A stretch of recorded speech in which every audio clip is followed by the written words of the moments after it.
Assalamualaikum warahmatullahi wabarakatuh. Hari ini kami dari kelompok 5 akan mempresentasikan hasil diskusi kelompok kami dengan materi penggabungan, peleburan, dan pengambil alihan usaha. Kelompok 5 beranggotakan 4 orang anggota, yaitu 1. Ailin Okta Azalia dengan NPM 20101040005. 2. Anggun Sukma Putri dengan NPM 20101040036. 3. Zarah Eka Nursa Putri dengan NPM 20101040041. Dan 4. Handoko Wahyu Utama dengan NPM 20101041000. Materi yang akan kita bahas pada hari ini adalah 1. Pengertian penggabungan, peleburan, dan pengambil alihan usaha. 2. Jenis penggabungan, peleburan, dan pengambil alihan usaha. 3. Alasan penggabungan, peleburan, dan pengambil alihan usaha. 4. Kelebihan dan kekurangan penggabungan, peleburan, dan pengambil alihan usaha. Subbab yang pertama adalah pengertian penggabungan, peleburan, dan pengambil alihan usaha. Pengertian penggabungan atau merger. Penggabungan adalah perbuatan hukum yang dilakukan oleh satu perseroan atau lebih untuk menggabungkan diri dengan perseroan lain yang telah ada, dan selanjutnya perseroan yang menggabungkan diri menjadi bubar. Pengertian peleburan atau fusi atau consolidation.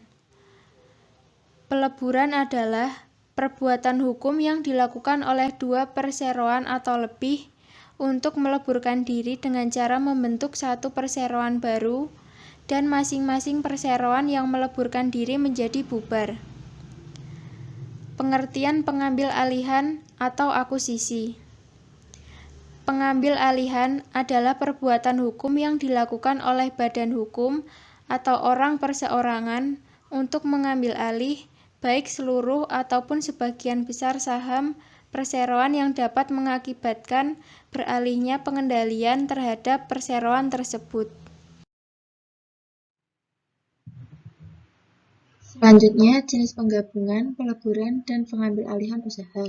Menurut Damodaran 2001, suatu perusahaan dapat diakuisisi perusahaan lain dengan beberapa cara, yaitu yang pertama, merger. Pada merger, para direktur kedua pihak setuju untuk bergabung dengan persetujuan para pemegang saham.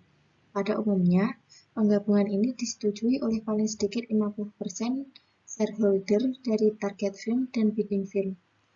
Pada akhirnya, target firm akan menghilang dan menjadi bagian dari bidding firm. Yang kedua, konsolidasi. Setelah proses merger selesai, sebuah perusahaan baru tercipta dan pemegang saham kedua belah pihak menerima saham baru di perusahaan ini. Yang ketiga, tender offer. Terjadi ketika sebuah perusahaan membeli saham yang beredar perusahaan lain tanpa persetujuan manajemen target firm, dan disebut tender offer karena merupakan hostile takeover. Target firm akan tetap bertahan selama tetap ada penolakan terhadap penawaran. Banyak tender offer yang kemudian berubah menjadi merger karena bidding firm berhasil mengambil alih kontrol target firm. Yang keempat, acquisition of asset. Sebuah perusahaan membeli aset perusahaan lain melalui persetujuan pemegang saham target firm.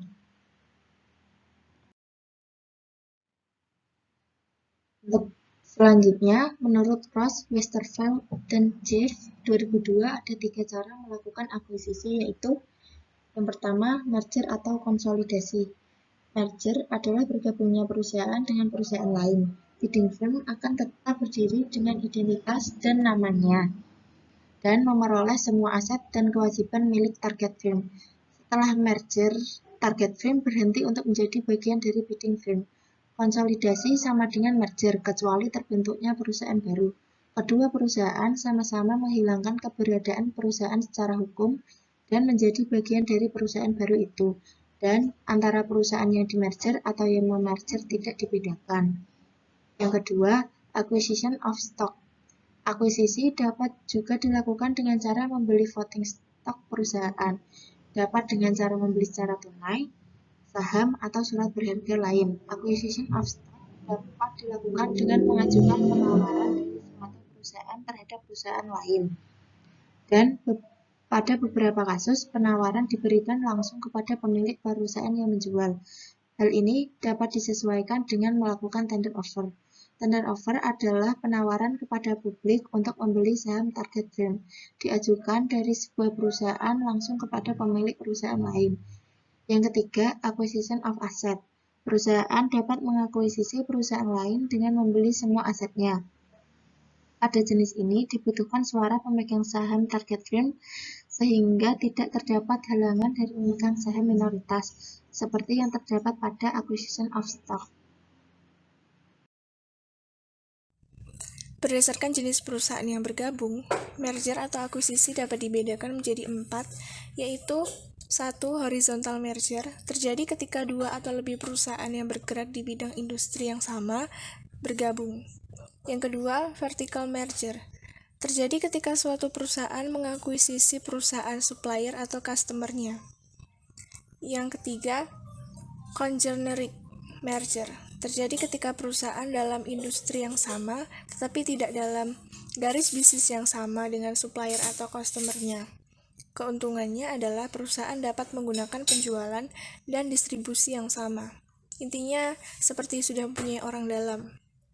Yang keempat yaitu conglomerate merger, terjadi ketika perusahaan yang tidak berhubungan bisnis melakukan merger. Keuntungannya adalah dapat mengurangi risiko. Diambil dari Yutman 2003 P717. Alasan penggabungan atau merger. Yang pertama yaitu pertumbuhan atau diversifikasi. Perusahaan yang menginginkan pertumbuhan yang cepat, baik ukuran, pasar saham, maupun diversifikasi usaha dapat melakukan merger maupun akuisisi.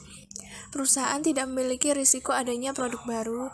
Selain itu, jika melakukan ekspansi dengan merger dan akuisisi, maka perusahaan dapat mengurangi perusahaan pesaing atau mengurangi persaingan. Yang kedua, sinergi.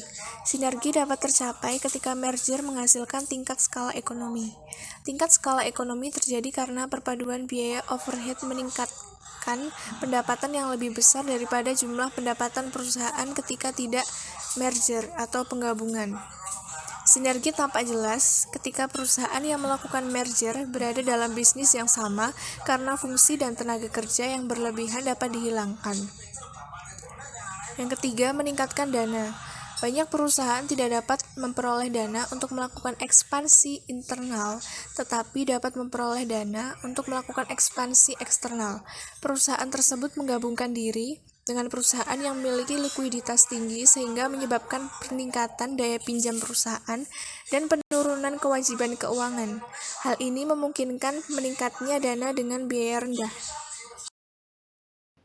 Lanjutan. D. Menambah keterampilan manajemen atau teknologi. Beberapa perusahaan tidak dapat berkembang dengan baik karena tidak adanya efisiensi pada manajemennya atau kurangnya teknologi. Perusahaan yang tidak dapat mengefisiensikan manajemennya dan tidak dapat membayar untuk mengembangkan teknologinya dapat menggabungkan diri dengan perusahaan yang memiliki manajemen atau teknologi yang ahli.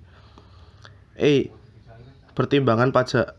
Perusahaan dapat membawa kerugian pajak sampai lebih 20 tahun ke depan atau sampai kerugian pajak dapat tertutupi. Perusahaan yang memiliki kerugian pajak dapat melakukan akuisisi dengan perusahaan yang menghasilkan laba untuk memanfaatkan kerugian pajak. Pada kasus ini, perusahaan yang mengakuisisi akan menaikkan kombinasi pendapatan setelah pajak dengan mengurangkan pendapatan sebelum pajak dari perusahaan yang diakuisisi. Bagaimanapun, merger tidak hanya dikarenakan keuntungan dari pajak, tetapi berdasarkan dari tujuan memaksimalisasi kesejahteraan pemilik. Kelebihan dan kekurangan merger. Kelebihan merger. Pengambil alihan melalui merger lebih sederhana dan lebih murah dibanding pengambil alihan yang lain. Kekurangan merger. Dibandingkan akuisisi merger memiliki beberapa kekurangan, yaitu harus ada persetujuan dari para pemegang saham masing-masing perusahaan. Sedangkan untuk mendapatkan persetujuan tersebut diperlukan waktu yang lama.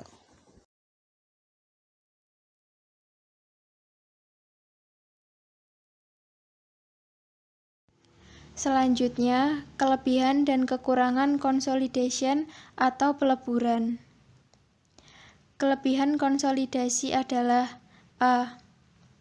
Perusahaan yang melakukan konsolidasi akan mempunyai kekuatan yang lebih besar dalam menghadapi persaingan dengan perusahaan atau kelompok lain. B. Dengan melakukan konsolidasi, sebuah perusahaan dapat menghindari likuidasi bagi perusahaan yang mengalami kesulitan permodalan. Kekurangan konsolidasi. A. Dengan adanya peleburan beberapa perusahaan mengakibatkan perusahaan lama akan hilang. B. Membutuhkan waktu lagi untuk memperkenalkan perusahaan baru hasil dari konsolidasi. Selanjutnya, alasan akuisisi. Yang pertama, keinginan untuk mengurangi kompetisi antar perusahaan atau ingin memonopoli salah satu bidang usaha. Yang kedua, untuk memanfaatkan kekuatan pasar yang belum sepenuhnya terbentuk. Yang ketiga, untuk mencapai skala ekonomi tertentu sehingga dapat menjadi lower cost producer. Yang keempat, untuk memperoleh sumber baku yang lebih murah. Yang kelima, untuk mendapatkan akses pasar atau dana yang relatif murah karena kapasitas hutang yang semakin besar serta kemampuan baik dalam hal teknologi. Kelebihan dan kekurangan akuisisi. Yang pertama yaitu kelebihan akuisisi. 1. Akuisisi saham tidak memerlukan rapat pemegang saham dan suara pemegang saham. Mereka dapat menahan sahamnya dan tidak menjual kepada pihak bidding firm. 2. Dalam akuisisi saham, perusahaan yang membeli dapat berurusan langsung dengan pemegang saham perusahaan yang dibeli dengan melakukan tender offer sehingga tidak diperlukan persetujuan manajemen perusahaan. 3. Karena tidak memerlukan persetujuan manajemen dan komisaris perusahaan, akuisisi saham dapat digunakan untuk mengambil alih perusahaan yang tidak bersahabat atau hostile takeover. Yang keempat, akuisisi aset memerlukan suara pemegang saham, tetapi tidak memerlukan mayoritas suara pemegang saham seperti pada akuisisi saham, sehingga tidak ada halangan bagi pemegang saham minoritas jika mereka tidak menyetujui akuisisi. Diambil dari Haryanto dan Sumdomo, buku terbitan tahun 2001, halaman 643-644. Kekurangan akuisisi. A. Jika cukup banyak pemegang saham minoritas yang tidak menyetujui pengambil alihan tersebut, maka akuisisi akan batal. Pada umumnya, anggaran dasar perusahaan menentukan paling sedikit 2/3 atau sekitar 67% suara setuju pada akuisisi agar akuisisi terjadi.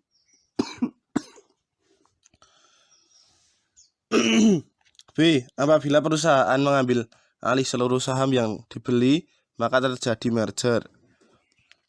Kemudian yang C, pada dasarnya pembelian setiap aset dalam akuisisi, aset harus secara hukum dibalik nama sehingga menimbulkan biaya legal yang tinggi. Berikut ini adalah daftar referensi-referensi yang kelompok kami gunakan dalam mencari pemaparan materi pada hari ini.